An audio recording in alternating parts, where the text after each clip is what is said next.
حسن بن أحمد بهر بابا خديجة بن محمد الهندوان أن الله يعلي درجات في الجنة ويدعو علينا ببركاتهم وأسرارهم وأنوارهم وعلومهم ونفحاتهم في الدين والدنيا والآخرة بسر الفاتحة. أعوذ بالله من الشيطان الرجيم. بسم الله الرحمن الرحيم. الحمد لله رب العالمين الرحمن الرحيم مالك يوم الدين. إياك نعبد وإياك نستعين. اهدنا الصراط المستقيم صراط الذين أنعمت عليهم غير المغضوب عليهم ولا الضالين آمين. السلام عليكم ورحمة الله وبركاته. وعليكم السلام ورحمة الله وبركاته. بسم الله الرحمن الرحيم. الحمد لله رب العالمين وبه نستعين على أمور الدنيا والدين. أشهد أن لا إله إلا الله وحده لا شريك له وأشهد أن سيدنا محمدا عبده ورسوله لا نبي بعده. اللهم صل وسلم وبارك وكرم وعظم ومجد على حبيبنا وشفيئنا وقرة أعيننا محمد وعلى آله وصحبه أجمعين. سبحانك لا علم لنا إلا ما علمتنا إنك أنت العليم الحكيم. رب اشرح لي صدري ويسر لي أمري واحلل عقدة من لساني يفقهوا قولي بجاه النبي وآله. قال الله تعالى وقل رب زدني علما. وقال رسول الله صلى الله عليه وسلم طلب العلم فريضة على كل مسلم. وقال الإمام الحبيب عبد الله بن حسين بن طاهر بعلوي رضي الله عنه ورضي عنا به ورحمه الله ورحمنا به ونفعنا به في الدار آمين. وقد قيد الشرع هذا البيع بآلة التعريف بقيود وشروط وأركان لا بد من مراعاتها. Dan Allah Ta'ala, syari' yaitu Allah Ta'ala ya telah mengikat daripada jual beli itu dengan rukun-rukun, syarat-syarat serta hal-hal yang berkaitan yang harus diperhatikan. Di antara rukunnya ya, rukun jual beli itu kalau secara singkat ada 3. Ya, kalau secara lebar itu ada 6. Yang pertama adalah adanya penjual dan pembeli. Artinya orang yang berakad. Ya, al-aqidan. Sehingga dalam hal ini kalau seseorang itu membeli tapi penjualnya nggak sah. Hukumnya nggak sah. Contoh mesin jual minuman tuh. Itu nggak sah jual beli di situ. Karena penjualnya nggak ada. Ya, penjualnya tidak ada sehingga tidak sah. Karena rukun jual beli itu ada penjual, ada pembeli. Karena masing-masing penjual pembeli itu ada syaratnya nanti. Yang kedua ya adalah barang yang dijual dan sesuatu yang dibayar. Ya, barang yang dijual, sesuatu yang dibayar. Di situ namanya al-ma'qud. Yang diakati itu apa? Saya nggak mengatakan dengan uang. Kalau uang berarti khusus. Kalau jual beli itu bisa barter, bisa uang. Itu saya bilang sesuatu yang dibayar. Sesuatu yang dibayar ini bukan tujuan. Tujuannya adalah yang dijual apa. Jadi adanya akad jual beli itu intinya yang dijual apa. Kalau sesuatu yang dibayar itu bukan tujuan. Maksudnya Ustaz, nah ini perbedaannya. Kalau barang yang dijual, karena yang dituju itu nggak boleh diganti. Nggak sah kalau diganti dengan sesuatu. Karena tujuannya adalah barang itu. Tapi kalau sesuatu yang dibayarkan itu bukan tujuan. Artinya boleh sampean pakai rupiah, boleh pakai dolar, boleh pakai beras umpama bayarnya, boleh pakai ini, boleh. Karena tujuannya bukan yang dibayar, tujuannya yang dibeli apa. Sehingga dalam hal ini nanti ada syaratnya itu. Barang yang dijual itu syaratnya apa? Itu ada. Terus yang ketiga adalah sighah. Ya. Sighah ini kalau kita bagi ya ada kalimat saya jual dari penjual dan ada kalimat saya beli dari pembeli. Nah, 6 ini kalau kita sempitkan jadi 3. Yang berakad, sesuatu yang diakadkan, kemudian sigot. Sigot ini yaitu ucapan akadnya itu apa? Ucapan akad. Ya. Kalau kita lebarkan 3 ini jadi 6. Yaitu yang berakad penjual dan pembeli. Ya kan?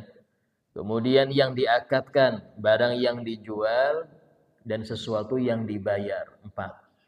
Sigot ucapan penjual, ucapan pembeli. Ada 6. Kalau kita lebarkan ya. Dan masing-masing itu punya syarat.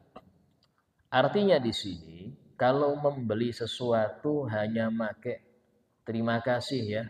Oh iya, itu enggak sah. Karena enggak ada akadnya. Apalagi cuma naruh duit ngambil barang selesai. Itu enggak sah. Ya. Dan enggak sah ini apakah hukumnya dosa Ustaz? Karena saya pakai jual beli dengan cara enggak sah. Kalau konteks pendapat yang paling kuat, hukumnya dosa dia. Karena dia tidak ngikutin aturan syariat. Dalil akan wajibnya memakai akad itu adalah hadis Nabi Muhammad SAW. Innamal bai'u an taradin. Sesungguhnya jual beli itu hanya sah dengan saling ridho. Sesungguhnya jual beli itu bisa sah hanya dengan saling ridho. Imam Syafi'i radhiyallahu an memahami hadis ini dan ridho itu sesuatu yang samar karena dia urusan sini. Anda nggak tahu ridho seorang kecuali dia harus ada ungkapan yang menandakan hatinya ridho. Apa itu? Ucapan kalau yang punya barang dia bilang saya jual barang ini. Berarti apa? Saya ridho barang ini Anda terima, Anda miliki. Yang pembeli yang dia punya uang untuk menyatakan ridhonya dari hati, dia harus mengatakan saya beli. Artinya saya ridho ya barang uang ini untuk Anda dengan harga sekian saya ridho. Dari situlah syariat, itulah madhab kita terkhusus wajib make sigot untuk menunjukkan keridhoan tadi. Keridhoan tadi itu harus pakai sigot. Ya, walaupun ya di dalam madhab lain itu contoh Imam Malik radhiyallahu anhu itu madhab Malikiyah mengatakan tidak wajib. Tapi karena kita ini sebagian besar bahkan kita Syafi'i, sadar nggak sadar kita ini Syafi'i. Karena para ulama yang datang ke Indonesia menyebarkan Islam pertama kali itu Syafi'iyah semua. Cara sholat kita, puasa kita, wudhu kita, sadar nggak sadar kita ini Syafi'i. Sehingga dalam jual beli pun demikian. Ya. Karena saja saking jarangnya belajar dan mempraktekkan akhirnya hilang itu. Kalimat saya jual ya, saya beli itu hilang. Ya, padahal itu termasuk rukun di dalam sesuatu tersebut. Nah, kemudian di antara rukun-rukun itu ada syaratnya. Pertama yang kita bahas adalah syarat yang penjual dan pembeli. Ya, agar kita tahu bagaimana proses jual beli kita itu kayak apa. Dikatakan di sini syarat penjual pembeli pertama harus balik. Ini anak-anak banyak yang belum, yang jual beli ya. Apalagi kalau di sekolah tuh kasih duit selesai sudah biar mereka membeli sendiri Ustaz. Itu ya. Nah, sehingga balik ini syarat untuk jual beli. Kalau belum balik tidak. Karena itulah nanti dibahas orang-orang yang nggak sah untuk bertransaksi. membeli, menjual, menyewakan, itu apa siapa? Pertama orang gila. Orang gila nggak sah untuk jual beli karena dia nggak ngerti, ya nggak ngerti. Yang kedua anak kecil, nggak sah dia jual beli. Artinya harus walinya yang jual beli, bukan dia. Ya. Yang ketiga as-safih. Safih ini orang idiot. Saya nggak bilang gila, idiot. Safi ini orang yang nggak ngerti duit, nggak ngerti. Ya, kayak saya punya itu di pondok, dia teman. Nah, dia umurnya di atas kita jauh, cuman di bawah kita kelasnya. Ya, mungkin istilahnya saking pinginnya mondok sampai di pondok terus, nggak apa-apa sudah walaupun nggak naik nggak apa-apa itu. Nah, dia ini pernah disuruh oleh guru kita jual siwak. Nah, keliling ke kamar-kamar siwak. Siwak itu harganya 6.000. Ya, akhirnya teman saya ngetes. Nah, ini saya ini ada duit 20.000. Ya, saya beli 4 kembaliannya berapa? Ngitung dia. Kembali 5.000. Wah, ini bangkrut yang jual siwak. Ya. Yang seperti ini nggak bisa. Nggak bisa. Kenapa? Karena dia nggak ngerti duit. Orang nggak ngerti duit nggak boleh untuk jual beli. Ya, sehingga ini masuk kategori safi. Nah, kemudian dia tidak dipaksa, terpaksa. Ya, kalau orang jual terpaksa di sini memang ditodong nih suruh jual, nggak sah. Kecuali kalau paksaannya itu dibenarkan syariat. Paksaan yang dibenarkan syariat. Contoh apa, Ustaz? Contoh orang yang sudah pailit, bangkrut, utangnya lebih banyak dari hartanya. Karena dia nggak mampu bayar, sementara sudah jatuh tempo, dan setiap orang yang menghutangi dia itu nagih semua. Maka dipaksa oleh hakim untuk menjual. Itu rumah engkau jual. Udah bisa, saya tinggal di mana? Lu harus.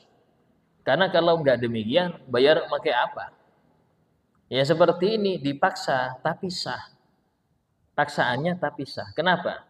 Karena maksanya dengan hak.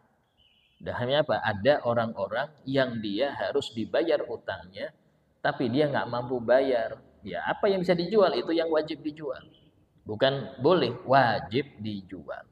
Itulah paksaan katanya.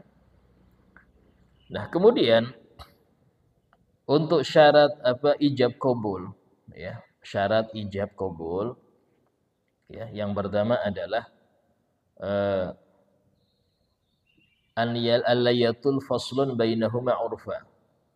Antara pembeli dan penjual tidak ada jarak antara saya beli saya jual itu nggak ada jarak terlalu lama. Kalau ada jarak terlalu lama wajib diulang. Dan ini sigot ini nggak cuman syarat untuk jual beli. Sigot akad itu mau akad nikah, akad ini itu syaratnya sama. Pertama apa? Tidak boleh dipisah dengan waktu yang lama. Kalau dipisah maka wajib diulang. Ya.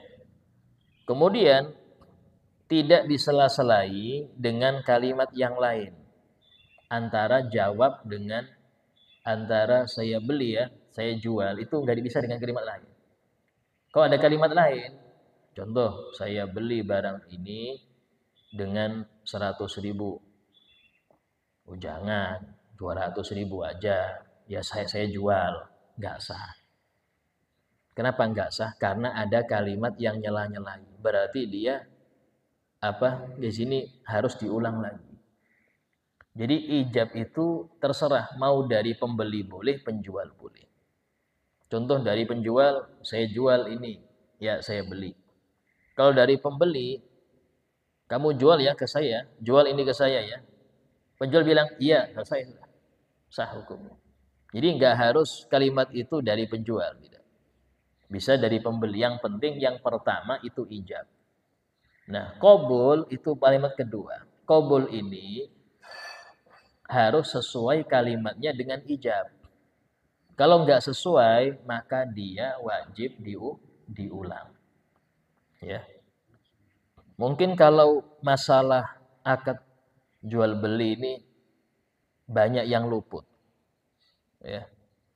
Nah, kemudian dikatakan di sini wa an la yataghayyarul ijab qabla al-qabul. Tidak ada perubahan dalam ijab itu sebelum qabul. Kalau dia berubah, entah dari harganya atau dari yang awal bilang bisa kredit langsung harus kontan. Ya ini seperti ini wajib diulang lagi. Wajib diulang lagi. Kemudian wa alla yakuna mu'allaqan illa fi nahwi in kana milki faqad bi'tuk. Tidak boleh akad itu punya taklek. Artinya gini, saya jual ya. Saya jual barang ini kalau sudah akhir bulan. Kalau sudah akhir bulan. Ada ucapan kalau sudah akhir bulan. Ya saya beli. Itu enggak sah.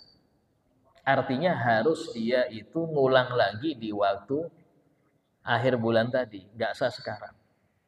Ya, enggak sah sekarang. Kecuali kalau gini. Kalau ini milik saya jual pada Anda. Kok bisa gitu, Ustaz? Ada kasus gitu? Ada. Contoh orang itu ragu. Ini barang milik saya apa enggak? Ya. Dia barangnya hilang. Tapi dia ada barang yang mirip dengan barangnya. Tahu-tahu ada orang nawar. Kalau ini memang milik saya jual. Ya sudah saya beli, itu sah. Ketika barang itu milik orang lain dengan bukti-bukti, maka batal daripada ini, daripada akad batal. Ya. Nah, kemudian dikatakan di sini wa la yakuna muaqqatan, tidak boleh berwaktu. Saya jual ya tanah ini setahun aja. Enggak boleh. Namanya menjual itu ya sampai selamanya. Kalau setahun aja nyewa ngarannya. Ya. Cuman ada namanya hakul mamar. Kalau saya bilang contoh itu hak pakai, bukan hak milik. Hak pakai bukan hak milik. Jadi kalau hak milik itu Anda boleh terserah Anda namanya milik. Mau sampean hancurkan, sampean buang, milik Anda. Anda beli jam tangan. Mau Anda kasihkan ke orang lain, Anda hancurkan, Anda buang, terserah Anda. Karena milik Anda. Tapi ada kalanya Anda membeli sesuatu, tapi itu hak guna aja. Hak pakai, bukan hak milik. Ya, cuman selamanya. Selamanya. Contoh apa? Contoh beli apartemen. Anda beli apartemen, itu bukan milik Anda. Artinya kalau Anda ngerobohkan itu, ya bisa dimarahin orang sekampung. Karena yang atas bisa ambruk juga. Atau rumah susun sumpama. Anda di lantai nomor 5, sebenarnya ini 20 lantai. Anda hanya membeli, memakai saja tempat itu. Sampai kapan? Terserah selamanya. Bahkan sampai anak cucu silahkan. Tapi memiliki enggak. Apa itu memiliki enggak? Artinya Anda enggak boleh sembarangan saya mau renovasi, mau robohkan ini. Jadi apa? Enggak bisa. Karena itu hanya hak tempat tinggal. Atau bikin bengkel di situ sumpama. Mau bisa dimarahin orang. Bikin bengkel di rumah susun, nggak bisa. Karena jelas yang bawah Anda terganggu dan samping Anda terganggu juga. Nah, di situ loh. Contoh. Contoh lagi seandainya ya, Anda punya rumah ya, yang akses ke rumah Anda itu harus lewat tanah orang.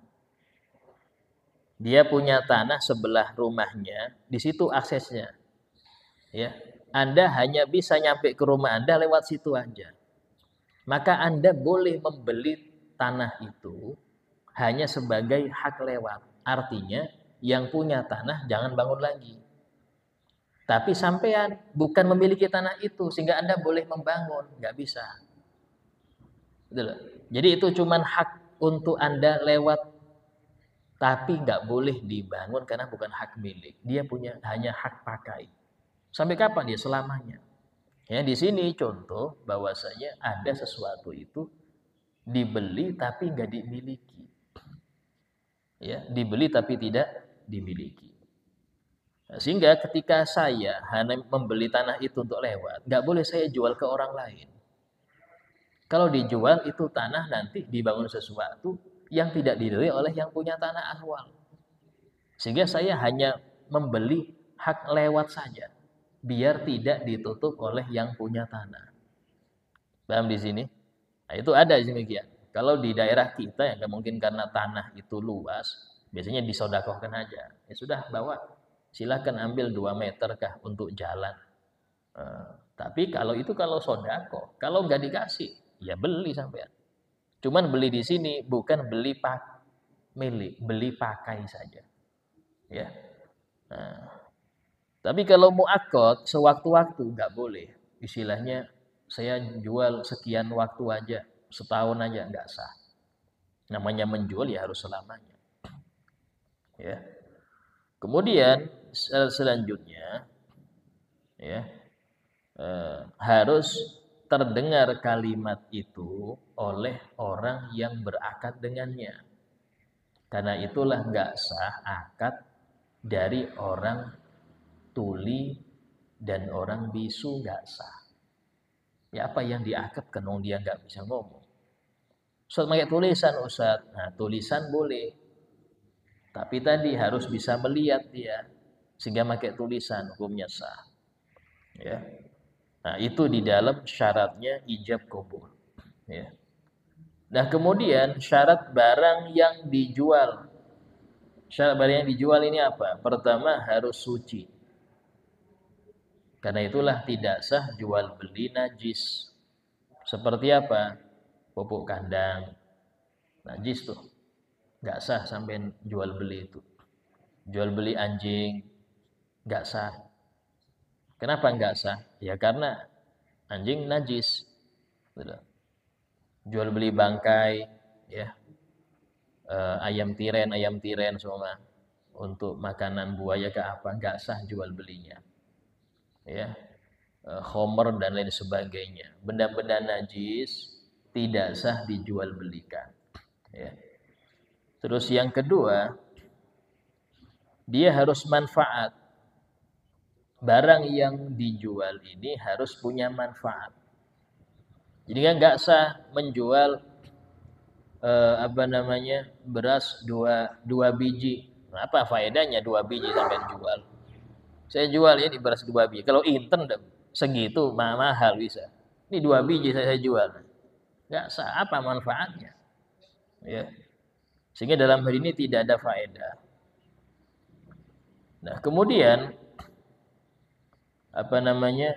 yang ketiga, syaratnya harus bisa diserah terimakan oleh penjual kepada pembeli.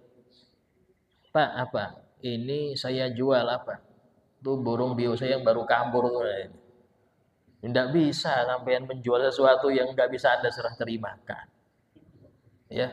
Atau istilahnya ini saya membeli, menjual, ini ada saya punya tambah nih, ikannya saya jual semua sudah. Ditangkap nggak bisa, nggak bisa. Harus ditangkap dulu, baru diakad. Sementara dia nggak tahu ini ikannya berapa.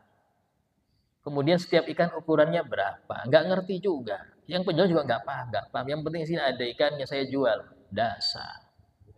Jadi dalam hal ini penting untuk dalam hal tersebut harus bisa diserah terimakan. Sama dengan menjual barang yang ada di pegadaian. Dia menggadaikan barang, uang belum lunas, utangnya belum lunas kena pinjam di pegadaian. Dia jual nggak sah, karena nggak bisa diterimakan. Harusnya dia ambil dulu itu, lunasin utangnya, baru Anda akad. Ini banyak sekarang ini. Itu barang saya masih di sana. Agak di leasing di mana kan nggak bisa. Karena dia nggak bisa diserah terimakan. Ya. Nah, terus kemudian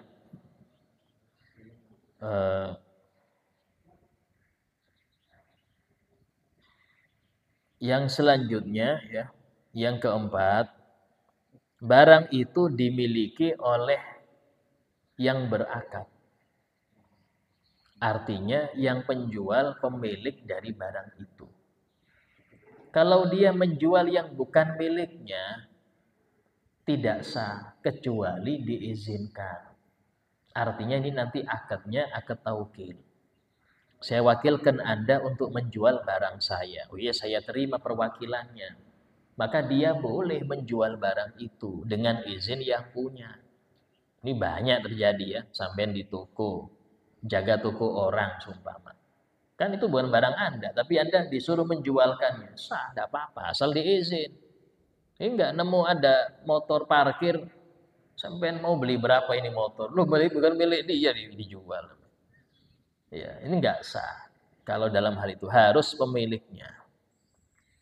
Atau bagaimana kalau seandainya hampir jadi milik Ustaz? Enggak bisa. Kecuali waktu akad dipastikan itu milik dia. Contoh apa? Menjual barangnya orang tua, ya, menjual barangnya orang tua tanpa seizinnya. Tapi orang tuanya ini mau meninggal sudah itu, mau dapat warisan dia. Oh, ini nanti mau jadi warisan saya ini. Tapi belum belum meninggal, gitu loh. Tidak boleh. Kecuali sudah dipastikan meninggal dan itu milik sampean, silahkan Anda jual. Ya. Nah, seperti itu hukumnya. Yang kelima, barang yang dijual belikan itu harus diketahui oleh penjual dan pembeli. Barangnya apa? Mau itu kadarnya, ukurannya, jenisnya, sifatnya. Dia harus tahu. Ya, mau itu dengan lihat langsung, ya berarti namanya jual beli. Atau dengan disifatkan. Pesan gini ya, saya beli gini, jual gini, saya punya mobil model ini, warna ini, keluaran tahun ini dijelaskan. Ya. Itu namanya salam. Pesan enggak apa-apa, sama. Yang penting ketika diserah terimakan sama sesuai yang disifati.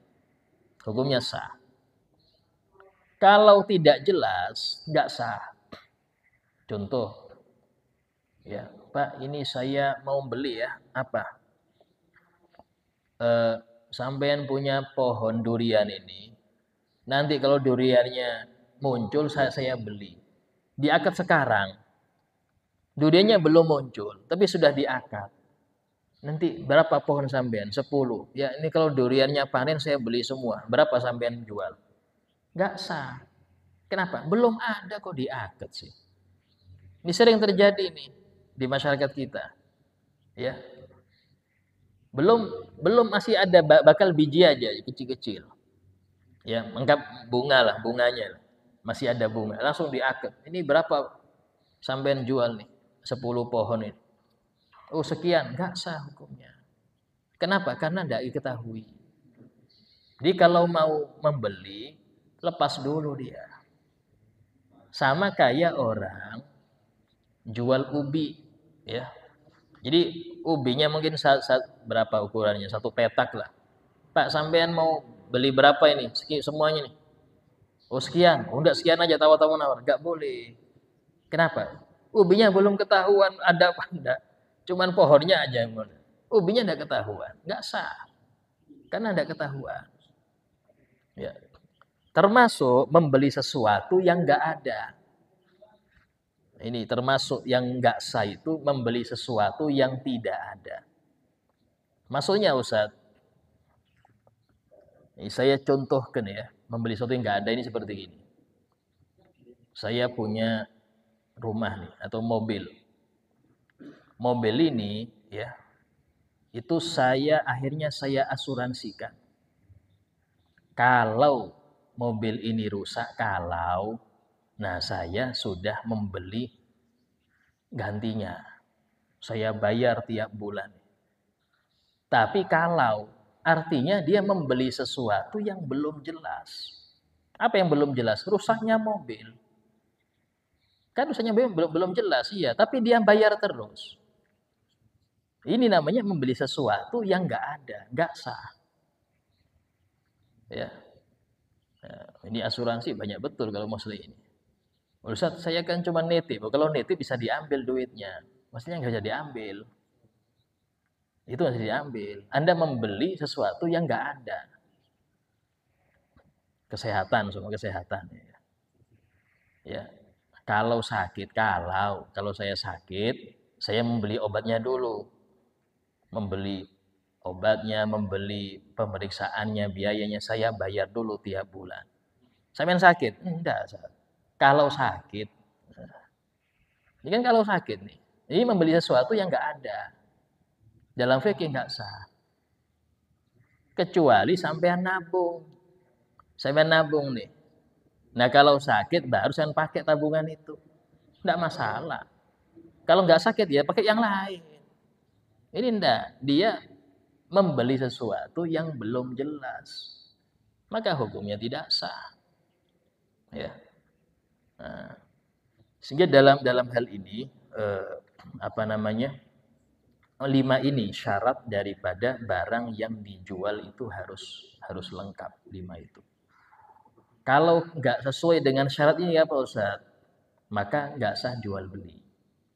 Ya, tapi ada contoh nih ya. Bagaimana kalau saya ini pengen beli pupuk kandang? Tadi sampai bilang nggak boleh seluruh kandang. Iya, jual beli nggak sah. Ya, cuman Anda pakai akad raf'uliyat. Raf'uliyat itu bukan jual beli. Dia hanya nyerahkan duit, ngambil pupuknya tanpa akad. Itu sah, tapi bukan jual beli. Paham? Namanya raf'uliyat. Ya, sama kayak beli bangkai apa untuk apa gak sama hukumnya. Ya.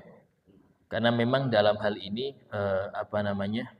Di dalam kita kurang syaratnya atau kurang rukun, ada kalanya dosa, ada kalanya enggak dosa.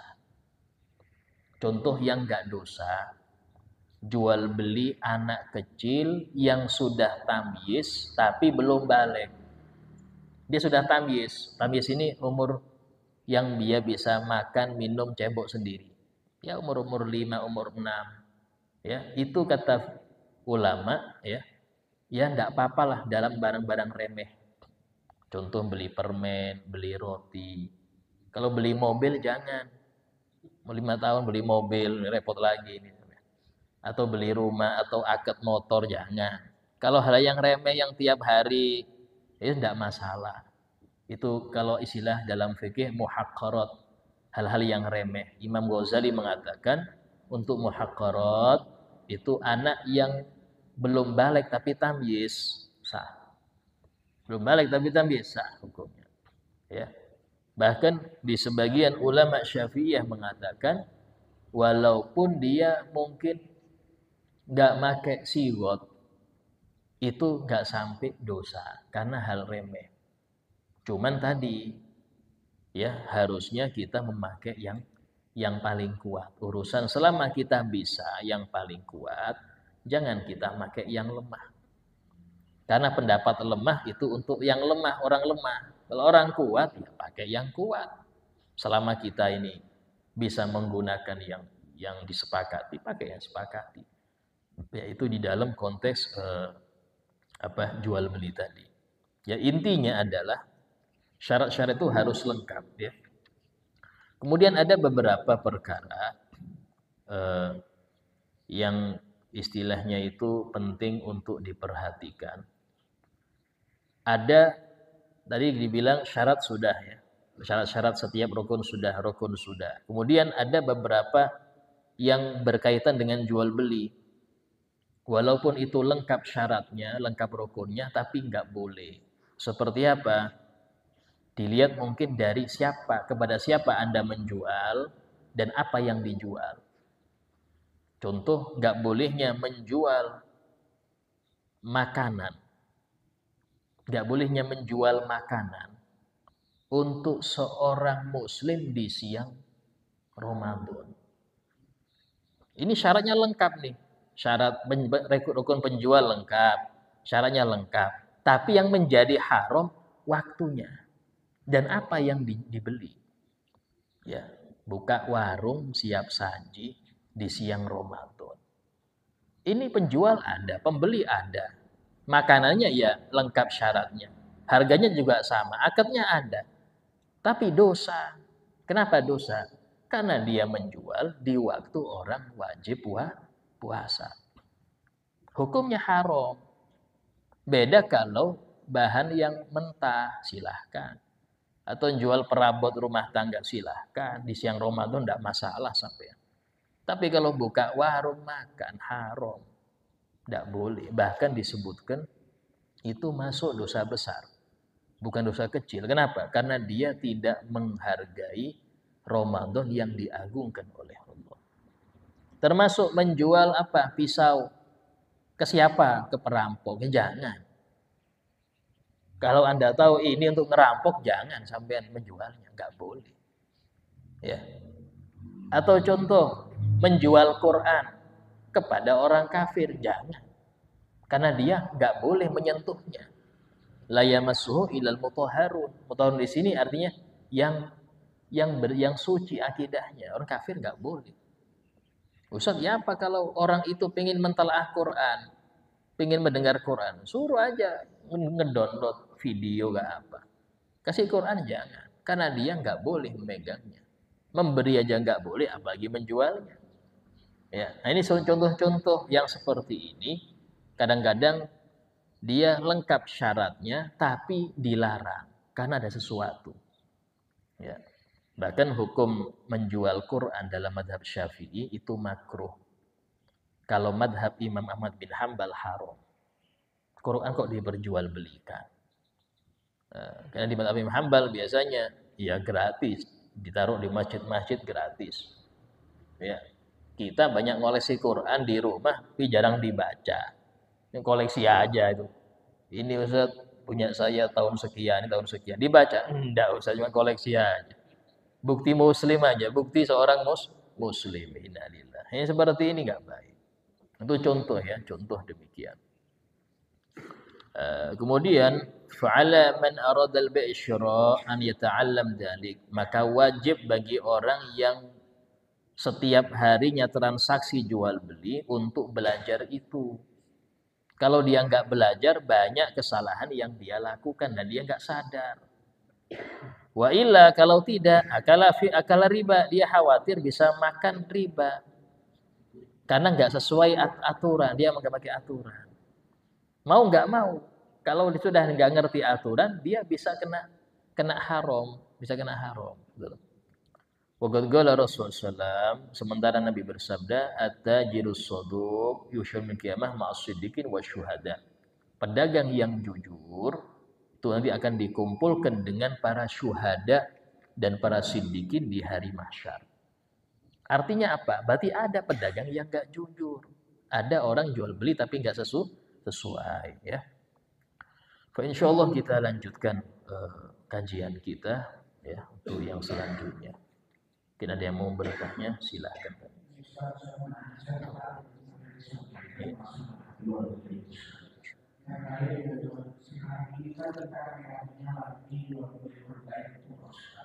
Terkadang si penjual misalnya kita beli sepatu atau beli tas, di situ mungkin harganya katakanlah 100.000. Tapi dia kadang minta juga saya pikirnya. Nah kita kan tidak sempat berpraktik dengan Ustaz tadi bahwa kalau kita mungkin katakanlah kalau di sini kan kawan-kawan kita jual baju atau pakaian, boleh ya misalnya pakaian ini misalnya 150.000 ya saya.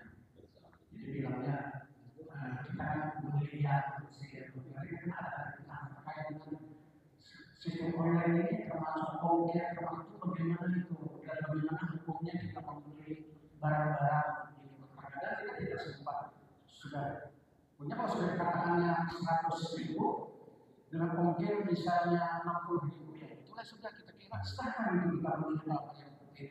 Iya. Jual beli online itu tidak memenuhi syarat. Jual beli online nggak memenuhi syarat, alias nggak sah. Kenapa nggak sah? Yang pertama tidak bertemu penjual pembeli itu. Yang kedua kadang-kadang, dan ini sering terjadi, barang nggak sesuai gambar. Atau tahu-tahu barangnya hilang. Banyak hilang nih, kayak apa? Sudah saya kirim kok nggak tahu sudah. Nah ini yang seperti ini banyak betul kendala-kendala yang menyebabkan sehingga untuk online ini dianggap tidak sah. Cuman ya biar sah Ustaz, COD. COD itu berarti Anda berakad dengan yang kurirnya itu. Sama kurir. Kurir membeli. Kurir ini kan dia anggap JNE nih ya. JNE membeli kepada yang penjual. Dibayar sama JNE nih, jual. JNE menjual kepada kita lewat kurir tadi. Kita akadnya dengan kurir. Ya, saya beli ya, saya jual, selesai. Adapun beda harga, Ustaz ini harganya 100. Tapi karena saya, ini orang jual gimana? Di Surabaya jualnya. Ya, karena saya orang Grogot, itu ongkirnya mahal Ustaz. Sekian. Itu kayak apa kan nggak sesuai. Itu dua akad itu. Akad jual beli 100, akad Anda ngongkosin untuk ngirim itu akad baru. Jadi nggak bisa digabung harganya sama. Karena itu dua akad itu. Akad jual beli dan akad jasa pengiriman. Itu kan jasa itu nyewa. Nyewa orang untuk mengirimkan barang Anda. Itu dua akad, bukan satu. Sehingga karena itulah berbeda-beda ongkirnya tergantung jarak daripada kota penjualan tadi. Kalau yang dari Pasuruan ya deket aja, Surabaya Pasuruan, nggak mahal. Ya kalau sudah nyebrang pulau lain lagi harga. Nah di situ yang menjadikan akad itu bisa berubah, bukan dari kesalahan, tapi memang sistemnya dua kali akad. Akad jual beli dan akad kirim, jasa pengiriman. Itu beda sendiri. Nah, seperti itu ya. Iya.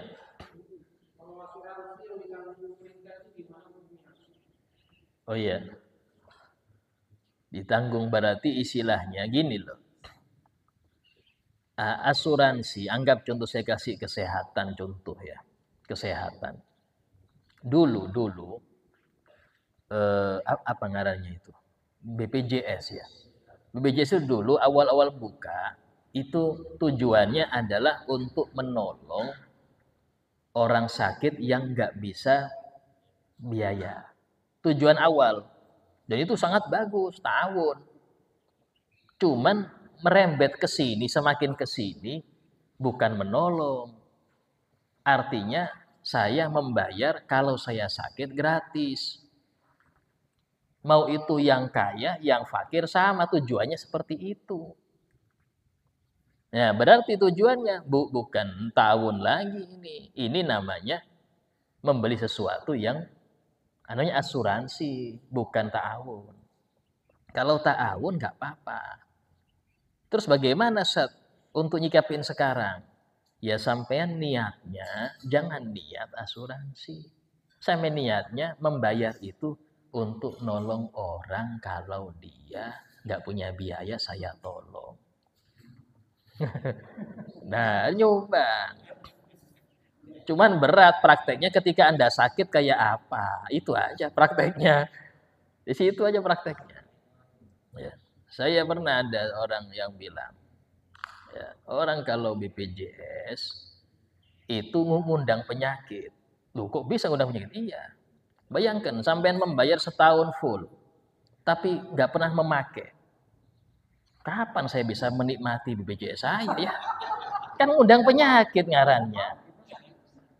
Akhirnya dia mengharap kapan ya? Nah, kalau seumpama dia niatnya membantu yang lain, dia akan nggak mengharap sakit. Oh, jangan. Kalau dia cerdas nih, mending saya tabung aja. Persiapan kalau sakit ada. Kan begini bukan nabung, ini membeli. Buktinya apa? Buktinya nggak bisa tarik. Maaf, saya setahun, saya sekeluarga ini nggak ada yang sakit. Tolong kembalikan duit saya. Nggak bisa. Perusahaan wajib Ustaz. Nah, kalau seperti itu bukan dari kita. Dari pemerintah, dari perusahaan. Itu bukan dari kita berarti. Kita dibayarin gitu loh. Kita ini dibayarin. Bukan kita yang bayar ya. Kita yang tidak masalah. Nggak apa-apa. Kalau sudah terlanjur Ustaz, ya tadi nawa itunya sampean, jangan nawa itu asuransi, tapi nawa itu nolong orang. Ya itu. Iya. Terkait masalah jual bagi muka, saya ingin menanyakan, misalnya saya disuruh atau seseorang disuruh untuk membeli di suatu toko, anggaplah toko bangunan. Kemudian harga di toko misalnya sekian, lalu kemudian si pembeli tadi ini menawar di toko itu dengan harga sekian. Tetapi yang ditulis yang sebenarnya nanti dia mengambil Ya, apa? Iya, iya. si pembeli mengambil keuntungan daripada harga tersebut. Kan awal menawar dengan Iya. penjual. Nah, bagaimana hukum itu? Mengambil Iya. keuntungan yang sebenarnya harganya segitu juga nanti tawarannya ke pemilik ini. Iya. Mengambil keuntungan. Jadi dalam hal ini ada akad wakalah, ada akad salam. Salam itu seperti ini. Tolong ya, carikan saya mobil ya, Avanza warna silver keluaran tahun 2024. Ya. Nanti yang saya minta tolong itu langsung dia mikir, oh sekian Pak. Oh ya sudah, deal. Itu di situ tawar penawarnya. Nanti dia nyari itu pasti butuh uang bensin. Dia gini. Harganya itu kalau nggak boleh dia lebihkan lagi. Karena dia sudah akadnya di situ. Itu namanya salam. Maklar lain lagi, ustaz maklarnya lain lagi. Oh, lain. Kalau makelar itu jualkan barang orang. Ini membelikan barang untuk orang yang sesuai pesanan dia. Kalau maklar kan jualkan barang orang. Nah, ini hukumnya sah. Tidak apa-apa dia ngambil karena memang kerja di situ.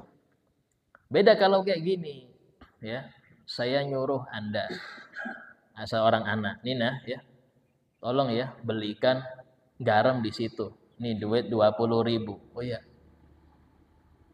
itu nggak boleh dia memanipulasi harga di situ. Karena dia sebagai wakil, dia suruh beli nih duitnya, belikan. Harganya 6.000, kembalikan 14.000. Jangan Anda istilahnya mengambil keuntungan di situ karena Anda wakil sebagai orang wakil. Bukan yang Anda akad dengan saya, bukan. Dia nggak akad dengan saya, dia wakil, perwakilan saya untuk membeli. Ini perbedaannya di situ. Apalagi kalau seperti ini, kamu beli situ ya, nanti tak kasih fee lah, nah, si fee. Ini apalagi seperti ini nggak boleh dia ngambil keuntungan. Ya, sama kayak dibalik nih, ya. Ini tolong ya, saya punya rumah ini, tolong dijualkan, ya, dijualkan. Nanti sampean dapat fee 10% dari hasil itu. Ini ya harus dia jujur. Kalau laku 600, bilang 600. Ya. Kalau laku sekian, nanti dia dapat fee di situ. Ya. Tidak boleh dia seperti ini istilahnya.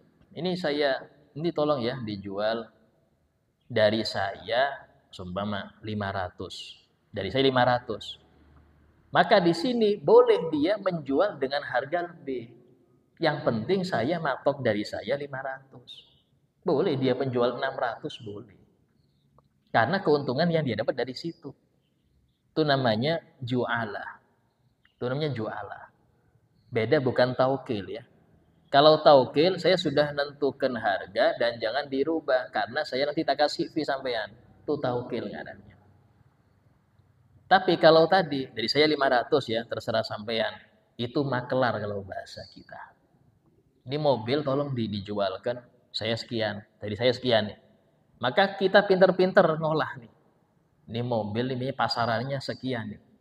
Nah, dia bisa untuk naikkan harga kan di situ untung dia. Yang penting memberikan kepada yang punya mobil segitu. Sah. Nah, karena itulah maaf kurir itu ketika ada yang pesen, tolong belikan sumpama, belikan apa namanya bakpao. Dan bakpao ini dia nggak bilang ke daerah mana.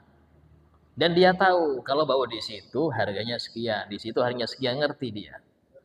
Maka dia harus sesuai. Kalau dia beli di toko yang harganya 20.000, bilang 20.000. Kalau dia beli di toko yang 15.000, bilang 15.000. Dia beli di toko 15.000, bilangnya 20.000, haram. Gak boleh. Kenapa? Karena ini Anda sudah dapat ongkos kirim. Ini Pak harganya sekian, ongkosnya 10.000. Nah, dapat sudah. Tapi dia mau beli pat untungnya, tidak boleh di sini. Tidak boleh. Ini karena masalah amanah. Ya, ini yang kadang-kadang sering orang minta untung banyak nih yang repot. Nah, seperti itu. Dan tidak masalah kalau dia seandainya pesanan itu sampai di beberapa toko karena beda. Pesan A, B, C, D, AB di toko A, yang CD di toko mana. Itu dia nambah ongkir terserah, tidak apa-apa. Karena yang dia bilang, ini maaf ini jaraknya jauh sampean. Rumah di ujung Tapi sana sumpah. Yang dia beli di Belengkong, ya lumayan jauh itu. Nah, sehingga dia harganya sekian, tidak masalah. Memang harusnya akad itu ditentukan berapa biasanya kurir itu. Ditentukan. Nggak boleh waktu nyerahkan barang langsung, banyak kaget tuh. Kok mahal? Akhirnya ada orang nggak ridho nyerahkan duitnya. Karena terlalu mahal. Harusnya diakad dulu. Bisa mau nggak sampean? Ini ongkosnya sekian. Misalnya di Padang Pengrapat lumayan jauh nih, ongkosnya sekian.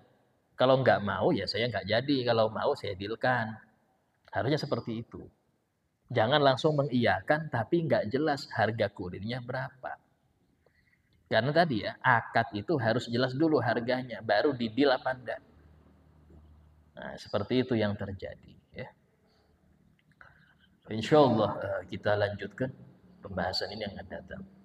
Fadil Habibina Syafi'ina Muhammad SAW. Bila annamu fi dhunub isbu'iyyu syukuruk. Al-Fatihah.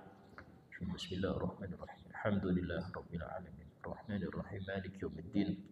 إياك نعبد وإياك نستعين اهدنا الصراط المستقيم صراط الذين أنعمت عليهم غير المغضوب عليهم ولا الضالين آمين بسم الله الرحمن الرحيم الحمد لله رب العالمين اللهم صل وسلم على سيدنا محمد وعلى آله وصحبه أجمعين ربنا انفعنا بما علمتنا رب علمنا الذي ينفعنا رب فقهنا وفقه أهلنا وقراباتنا في ديننا ربي وفقنا وفقهم لما ترتضي قولا وفعلا كرما ورزق الكل حلالا دائما وأخي الأنقياء لما نحظى بالخير فكل شر ربنا واصلح لنا كل شؤون وقر بالرضا منك العيون وقد عنا ربنا كل الديون قبل أن تأتينا الرسل المنون ربنا آتنا في الدنيا حسنة وفي الآخرة حسنة وقنا عذاب النار وصلى الله على سيدنا محمد وعلى آله وصحبه وسلم والحمد لله رب العالمين السلام عليكم ورحمة الله وبركاته.